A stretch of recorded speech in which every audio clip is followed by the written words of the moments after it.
Apenas, somente aí veremos o que é essa justiça social. Então a terra será restaurada, as sociedades não serão mais privadas daquilo que lhes é necessário para uma vida plenamente satisfatória. Aquilo que é impossível aos governos humanos combater, pois são constituídos por pessoas corruptíveis e corruptoras que roubam dos cidadãos a possibilidade de ter acesso ao necessário para a sua vida. Mas isso não será possível no governo daquele que é perfeito e tem autoridade para nivelar toda a sociedade e dar a cada um aquilo que necessita, impedindo a prática do abuso e do acúmulo de bens nas mãos de poucos. Você quer ver um pequeno exemplo do governo justo de Deus? Quando você olha a repartição de terras na teocracia israelita. Como, por exemplo, todas as tribos tinham que ter o seu lugar. Todas as famílias tinham que ter o seu quinhão, a sua terra, nem que fosse pequena. E a terra não era autorizado que a terra passasse daquela família para uma outra família, que aquela família acumulasse terras.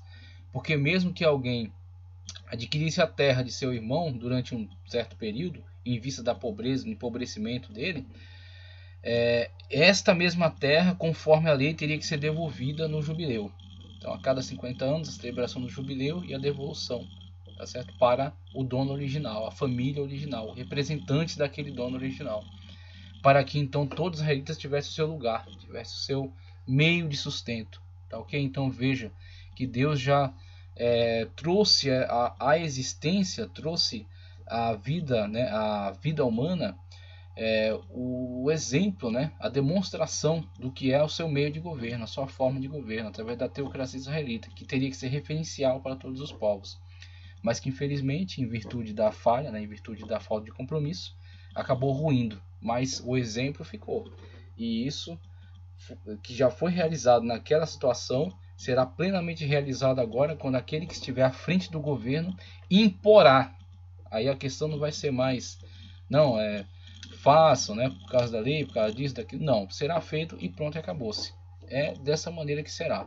Uma vez que ele tem autoridade para isso, como diz, foi mencionado aí, ele tem a vara de ferro, ele quebra todos esses vasos de barro, quebra toda a resistência, ou seja, imporá esse meio de justiça, e esse meio igualitário de repartição, onde todos terão aquilo que é necessário para a sua vida e para viver bem. Então temos aí a perspectiva para o reino milenar, a teocracia plena, a teocracia universal no tempo escatológico. Dando sequência ao nosso estudo, a teocracia, né, o governo de Deus sobre a história, conforme o título. A definição theo, Deus, kratia, governo. Governo centrado nas leis de Deus e exercido por seus sacerdotes. O período onde a teocracia mais sobressaiu no Antigo Testamento foi na judicatura de Samuel, que atuava não somente como profeta, mas também como sacerdote e chefe de Estado. A teocracia será o governo adotado por Cristo no milênio, com vara de ferro. Levará as nações a reconhecer a soberania divina sobre a história e sobre os negócios humanos. Então temos a definição tirada do Dicionário de Teologia de Claudionor. A introdução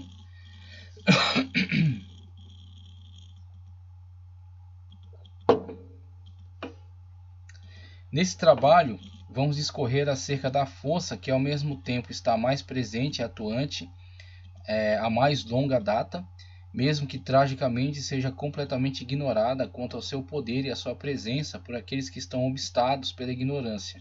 O governo de Deus está presente aí entre nós. Somente aqueles que se fecham na sua ignorância não o percebem, mas Deus governa sobre a história. O governo de Deus tem seu princípio e sua legitimidade no fato de que tudo que existe, por causa dele existe. Então veja aí de onde advém a autoridade desse governo. A autoridade é essa que não pode ser requerida por nenhum homem. Nenhum homem pode dizer que tem mais autoridade que você, porque na verdade ele é homem como você. Ele é um igual a você. Então nós cedemos a liderança, o poder, aí vemos Thomas Hobbes, né, discutir acerca disso, o Leviatã. Colocamos esse Leviatã no governo para que os pequenos Leviatãs não fiquem enchendo a paciência, brigando entre si, se matando. Então a gente põe esse grande Leviatã aí, deixa ele governar. Então a gente cede a ele, né, esse poder, essa autoridade.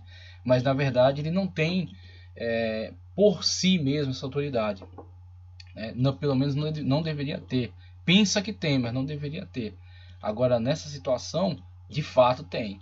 Este tem autoridade, né? O Senhor, o Criador, o Deus Todo-Poderoso. Este tem autoridade. O governo de Deus tem seu princípio e sua legitimidade no fato de que tudo que existe por causa dele existe. João 1,3: todas as coisas foram feitas por ele, e sem ele nada que foi feito se fez.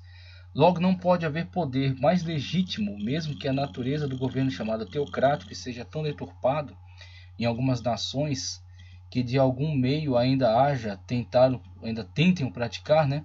No entanto, a sua mais pura e autêntica forma está fundada sobre a inquestionável autoridade da qual emanou a sua primitiva ação entre os israelitas.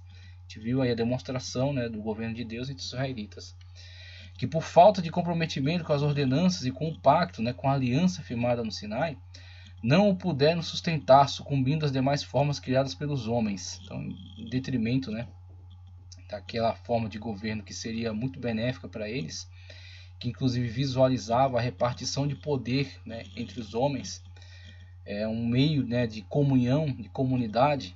Israel é chamada a congregação, inclusive, mas infelizmente eles não puderam honrar com esse pacto, então tiveram que ceder poder a um homem, né, fazer com que este homem governasse sobre todos os demais. E aí este homem teria que entender sempre ser ele representante da autoridade máxima, que é Deus. Nem sempre entendeu, nem sempre se submeteu, né? Em alguns momentos excedeu a sua autoridade, excedeu o seu poder, se deixou levar, se deixou embriagar pela imagem de poder, né? Vemos aí algumas situações. Davi, por exemplo, quando faz o censo, né, está começando a se embriagar do poder.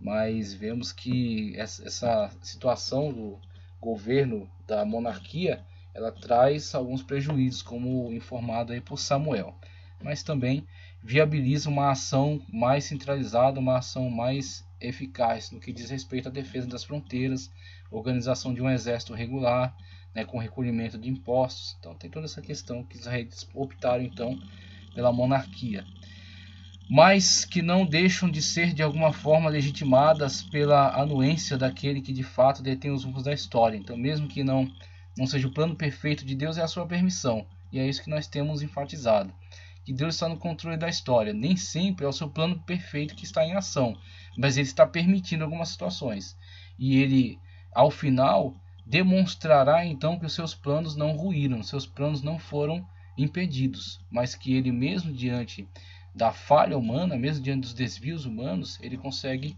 pôr em funcionamento, pôr em exercício todo o seu plano. Como nas salutares palavras do Mestre, João 19:11a, respondeu Jesus: nenhum poder teria sobre mim se de cima não te fosse dado. Quando responde aí a ingênua indagação de Pôncio Pilatos, que diz: tenho poder para te libertar ou para te condenar. E aí Cristo o alerta acerca desta realidade maior. Nenhum poder teria sobre mim se do céu não te fosse dado. Então você está dentro de um plano maior, meu filho. Então segue o jogo aí, viu? Sendo assim, mesmo que o oculto aos olhos dos que limitam-se a observar o que se apresenta no campo material, na verdade o governo de Deus, quer teocraticamente ou espiritualmente, exercido por meio da expansão do reino, seu reino, né, do reino de Deus, com a pregação do Evangelho. A pregação do Evangelho, como Cristo nos ensina na oração do Pai Nosso, seja feita na terra assim como é feita no céu, a vontade de Deus, é trazer o reino de Deus para a terra. É isso, o reino de Deus está entre nós, o reino de Deus somos nós. Nós estamos inseridos no reino de Deus, o reino de Deus está dentro de nós. Onde nós estamos, somos representantes do reino de Deus, da luz, né, que é o reino de Deus em meio às trevas. Então temos aí reino de Deus. O conceito de reino de Deus é maior do que o conceito de igreja local. Igreja local, rol de membros, placas, CNPJ, tá? Então, acima do conceito de igreja local está reino de Deus. Então, primeiro você é integrante do reino de Deus. Primeiro você é parte do corpo de Cristo. A cabeça é Cristo, tá? Aí, como parte do corpo de Cristo, como membro do corpo de Cristo e como integrante do reino de Deus, você é também participante de uma igreja e está no hall de membros. Mas primeiro você está no reino de Deus. E aí, como representante do reino de Deus, é que você tem que viver na terra. e a admissão constante de súditos que alegre e fielmente se dispõem a viver como servos e servas de Deus. Está este governo sempre presente, atuando diretamente e indiretamente, mas com perfeita autoridade, conduzindo a história humana para seu irrevogável fim. Quando então, conforme apontado profeticamente, quando chegar a hora determinada pelo soberano, o cetro será entregue a Cristo. Todos os joelhos se dobrarão e os filhos de Deus resplandecerão, e com ele reinaremos no mais perfeito governo que a humanidade jamais viu, o milênio. Então temos aí a meta, né? O milênio futuro, quando Cristo estabeleceu seu reino sobre a terra e reinar com vara de ferro, e nós juntamente com ele, numa terra totalmente transformada, num governo justo, um governo igualitário e um governo que trará grande bonança para a humanidade. Somente colocando aí a título de informação as definições de Aristóteles acerca das formas de governo. Então, para Aristóteles, reconhecido como fundador do pensamento e da ciência política, as formas de governo são subdivididas em dois grupos de formas puras e de formas desviadas, sendo as formas puras de governo a monarquia. Então temos aí a forma legítima, coloquemos assim, a monarquia legítima, governo de um só. A aristocracia, governo de poucos ou dos melhores, dentre aqueles que são mais capacitados para o exercício desse governo.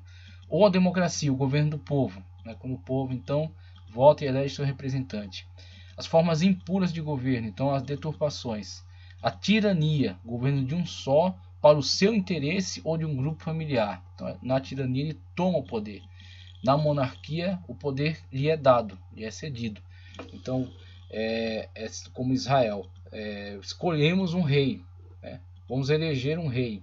Então o rei é colocado no poder, e aí o rei estabelecerá sua dinastia, preparará seu filho para dar continuidade ao seu governo, até que diante de alguma situação, um revés, a dinastia cai e sobe outra dinastia.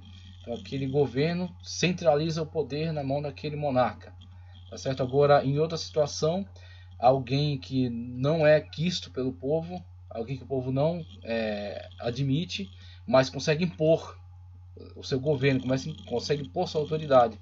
Então torna-se tirânico. Ele é um governante tirânico, governa para o seu interesse. A oligarquia, governo de poucos para o seu interesse. Então temos aí as formas oligarcas de governo, quando um grupo consegue monopolizar, né? Então ele tem o monopólio do poder. Então temos as oligarquias no âmbito político, mas hoje é muito mais comum as oligarquias no âmbito econômico, né? Então temos aí uma oligarquia que se estabelece, consegue monopolizar todo aquele comércio e consegue então usurpar, né, do povo, colocar a sua margem de preço, inclusive até abusando muitas das vezes, né, do povo para enriquecimento de determinado grupo.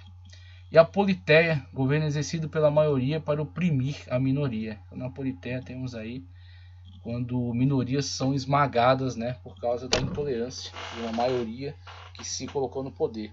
Agora hoje tem que criar até uma quarta categoria, que não sei nem que nome poderíamos dar, mas temos hoje a situação extraordinária de uma minoria oprimindo uma maioria.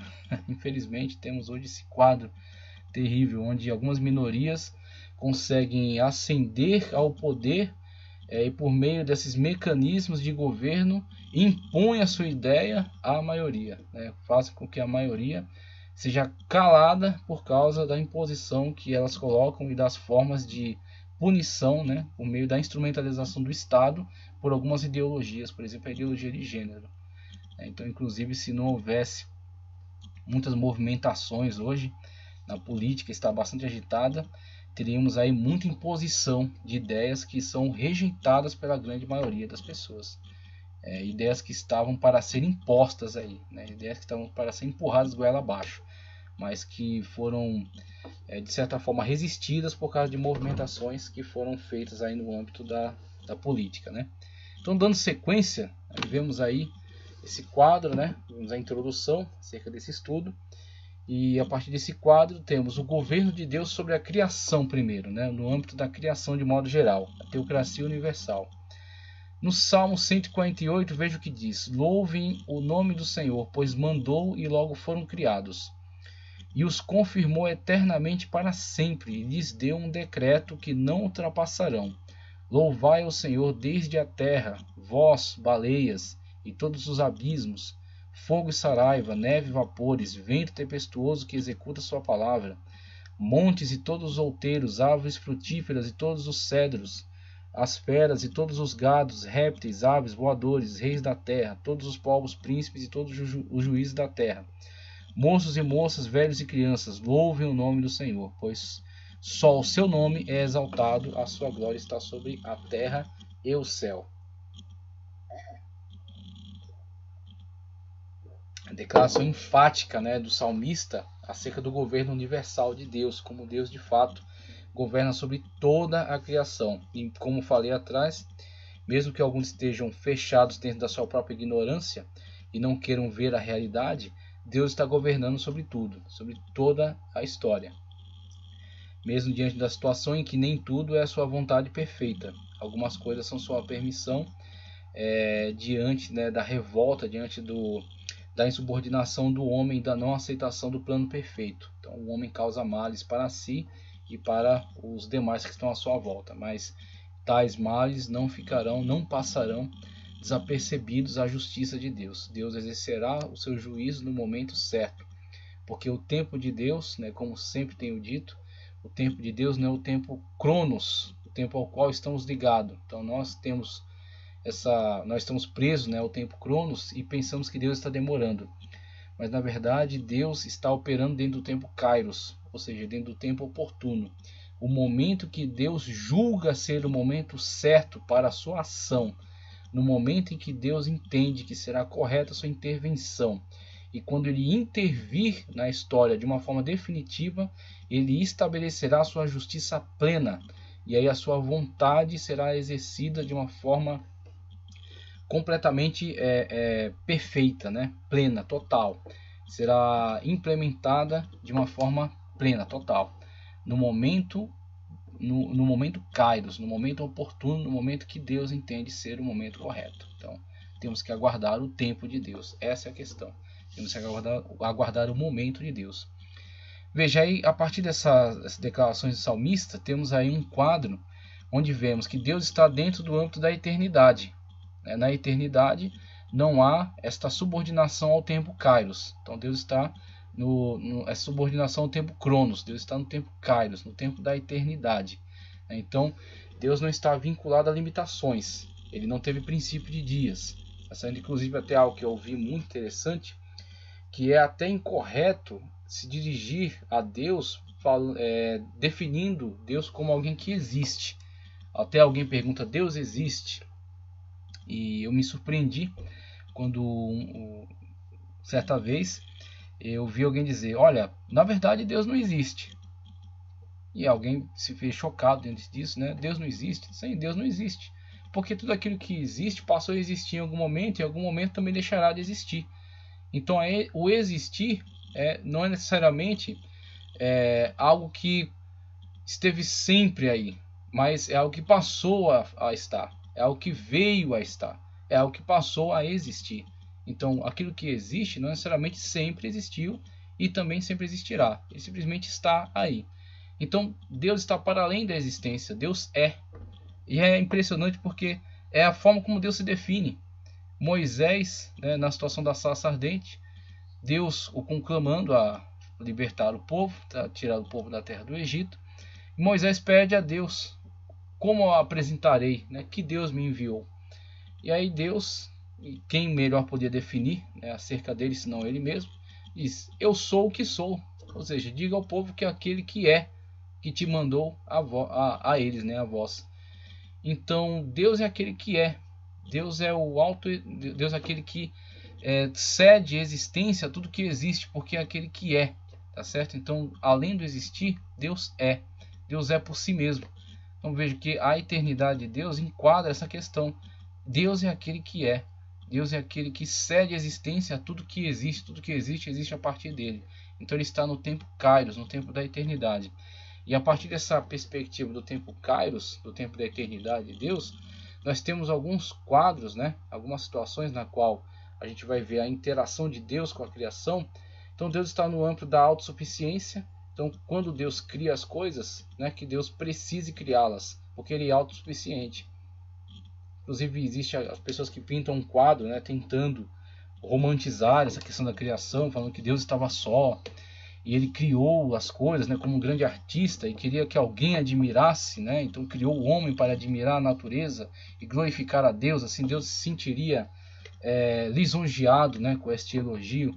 Na verdade, isso é uma linguagem extremamente antropopática, né? Então é um excesso de antropopatismo, né? É muita transferência de sentimento humano para Deus, é excessivo. Então Deus não esteve só em momento algum, porque Ele é triuno, Ele é Pai, Filho e Espírito Santo, e eles são autossuficientes. Então Ele não tem a necessidade de que você o glorifique para ele se sentir bem. Ele já está muito bem, obrigado. Agora, se você o glorificar, será muito bom para você mesmo. Quando você glorifica a Deus, você estabelece um vínculo, você estabelece um elo de ligação positivo com Deus. Então você está o glorificando, reconhecendo a sua grandeza, a sua glória, a sua majestade, a sua perfeição, a sua criação. E aí você está se alimentando também da alegria, do amor, da satisfação, da plenitude de Deus, quando você estabelece esse tipo de vínculo. Então é muito bom para você glorificar a Deus, louvar a Deus, exaltar a Deus. Agora, Deus certamente se sente alegre com isso, mas não é porque você glorifica ou não glorifica que Ele está bem ou mal, ok? Então Deus está em outro plano. Ele está no plano da eternidade e da autossuficiência. Então Ele é autossuficiente. A questão da temporalidade, Deus não está vinculado ao tempo, não está subordinado ao tempo. E é a imutabilidade no sentido de Deus ser perfeito. Então não há necessidade de mudança, de variação. E aí até a gente encara a questão da imutabilidade e da criação, e aí veja que a criação é um problema dentro do conceito da imutabilidade. Então, se Deus é imutável, por que Ele tomou uma atitude aqui, e essa atitude é uma variação no tempo, no sentido de ter trazido a criação à existência? É uma mudança, é uma variação. Onde está a imutabilidade? E aí, pensando acerca disso, e isso é uma questão minha, eu não estabeleço aqui como uma doutrina, mas simplesmente uma hipótese, eu coloco para você, nós temos discutido a questão da kenosis, né? Esvaziamento de Cristo no sentido da descida dele da glória, vindo até nós, encarnou, veio até nós morrer vicariamente. Só que eu penso, será que não seria a hora de entendermos que a kenosis se deu um pouco antes? A kenosis se deu em um momento anterior à questão da descida para Cristo encarnar. Inclusive é interessante quando vemos falar acerca do sacrifício, que ele é o cordeiro morto, né, desde antes da criação. Será que isso já não é indicativo de que a kenosis ocorreu um pouco antes da descida para Cristo encarnar, né, no Jesus humano? Por exemplo, dentro do âmbito da eternidade, quando houve a ação, o verbo, o logos divino, a razão universal, quando houve uma ação, e essa ação chama-se criação, a criação de todas as coisas, tá certo? Ao meu ver, o próprio ato criador é uma kenosis. O próprio ato criador é um movimento, tá certo? Quando o verbo divino, por amor a nós, para que nós pudéssemos existir, ele realiza o ato criador. Quando o Logos divino cria todas as coisas. Então Deus não precisava criar essas coisas, mas para o meu bem, para que eu pudesse existir, para que eu pudesse gozar desta presença de Deus, para que eu pudesse ter possibilidade de existência, o Logos divino, e ao meu ver, naquele momento, já no movimento kenótico, saindo da sua glória, saindo da sua imutabilidade, da sua atemporalidade, ele realiza o ato criador. Tá ok? Quando traz à existência todas as coisas dentro do tempo e do espaço. Então, ao meu ver, a kenosis pode ser visualizada já no ato criador, quando todas as coisas passam a existir, a partir do Logos.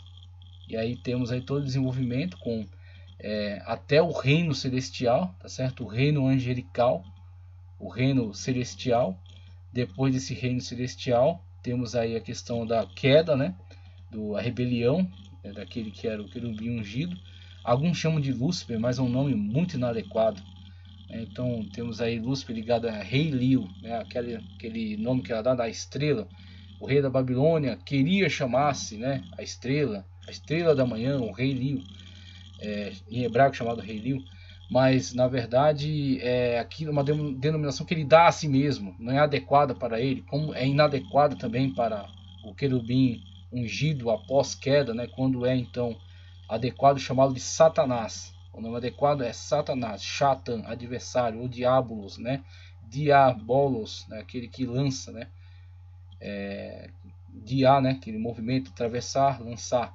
Então temos aí aquele que é adversário, aquele que confunde as pessoas, aquele que seduz ao engano, seduz ao erro, seduz ao mal.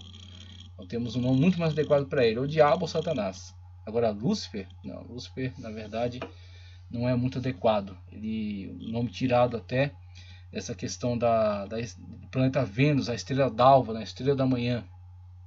Mas passando essa questão, talvez possamos observar o movimento quenótico já desde o ato criador. Quando saindo, né, do âmbito da imutabilidade, existe aí uma mudança, existe aí um ato realizado pelo verbo, pelo Logos divino, no qual ele traz à existência todas as coisas que agora estão aí, que existem. Tanto no âmbito celestial, o reino celestial, o reino angelical, a queda do reino angelical, a criação do âmbito terrestre, tá certo? Do mundo tal qual existe, nele a nossa criação, depois a nossa queda, e vamos ter a nossa restauração, e ao final novos céus, nova terra, nova criação, quando estaremos no estado então de perfeição.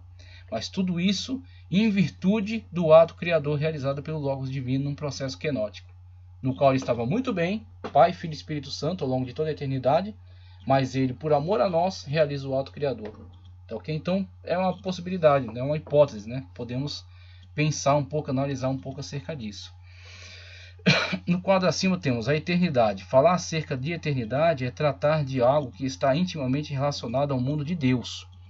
Pois mesmo que a existência dos demais seres possam ser tornados infinitos, né, possam ser infinitizados, vamos colocar assim, né, se tornar perenes, eles vão tendo sequência, vão tendo continuidade. Jamais se poderá dizer que eles são eternos. É muito errado quando chamamos algumas coisas de eternas. Só há um ser eterno, a Trindade. Uma vez que tudo que existe em algum momento não existiu e teve de ser trazido à existência por alguém que tem poder para tal. E o único ser que tem tal poder é aquele único que tem a prerrogativa da eternidade. Aquele que é. Então o ser, o alto ser, aquele que é por si mesmo, é um incriado, o motor não movido, como gostava de dizer aquele da Cantuária, esqueci o nome. É Abelardo, uma coisa assim. Santo Anselmo da Cantuária, né? Gostava de dizer isso. Ou seja, a essência do ser, por meio de quem tornou-se viável todo o existir, né? Deus não apenas existe, pois o que existe, existe a partir de algum momento. Na verdade, Deus é, pois o existir depende deste ser eterno. Então, a eternidade, característica singular, característica incomunicável de Deus. Teontologia, né, fala acerca disso, características comunicáveis e incomunicáveis, né, as comunicáveis parciais, né, então aquilo que nós é parcial em Deus é integral, né, e as incomunicáveis que estão somente em Deus, por exemplo, a eternidade. Autossuficiência, né, acerca da autossuficiência podemos compreender a completude do ser divino, mesmo que alguns, talvez com boa intenção, tentem romancear o fato do ato criador de Deus em relação aos seres, dizendo que o Senhor estivesse necessitado de mostrar o seu poder e a sua sabedoria a algum ser fora dele mesmo, a fim de ser louvado e reverenciado, como se houvesse algo com uma necessidade em ser reconhecido para sentir-se realizado. Veja, a necessidade de realização que é característica do ser humano. Tem que tomar muito cuidado com a linguagem antropológica e a linguagem antropopática, porque nessa tentativa de você explicar a Deus, você acaba transferindo para Deus as suas características. Você acaba humanizando Deus, tá certo? Ou em alguns momentos deificando o homem. Então tem que tomar cuidado nessa transferência. Algumas questões, algumas características são transferidas para podermos falar acerca de um ser que está além de nós. Somos finitos e Deus é infinito. Então temos que falar numa linguagem humana acerca de Deus. Logo temos que ter a plena consciência constante de que nossa linguagem é sempre deficiente, que a nossa linguagem é sempre insuficiente e que está sempre errado no final das contas, porque Deus é infinito e Deus é perfeito e nós somos finitos e imperfeitos. Então, não conseguimos explicar a Deus. Por melhores teólogos que sejam, não conseguimos explicar a Deus. E glória a Deus por isso, que se conseguir explicar não seria Deus, seria homem. Na verdade, esta acaba por ser uma visão distorcida do ser divino, pois dizer que há nele necessidade é o mesmo que dizer que há em seu ser alguma ausência, ou seja, a ausência de algo que seja indispensável à sua completude, o que representaria que o ser de Deus, na verdade, está incompleto, ou aguardando por algo que o realize em sua plenitude. O que vemos nos textos bíblicos acerca do ato criador de Deus fala-nos sobre a sua misericórdia, o seu amor e o seu poder, mas nunca sobre alguma necessidade, pois o Deus, em essência, não necessita de qualquer ser externo às pessoas divinas da Trindade, que compõem o ser único e autossuficiente desde a eternidade. Tá, okay? Então, temos que encarar essa perspectiva aqui, de que Deus criou todas as coisas não porque Ele as necessite, mas sim porque Deus é misericordioso e quer oferecer, quer ofertar liberalmente a oportunidade de existir. Então Deus diz, olha, vou criar a oportunidade de você existir, de você ter a chance de saber o que é Deus, saber o que é adorar a Deus, saber o que é sentir a presença de Deus, mas que eu precise de forma alguma. A temporalidade. No mesmo viés do que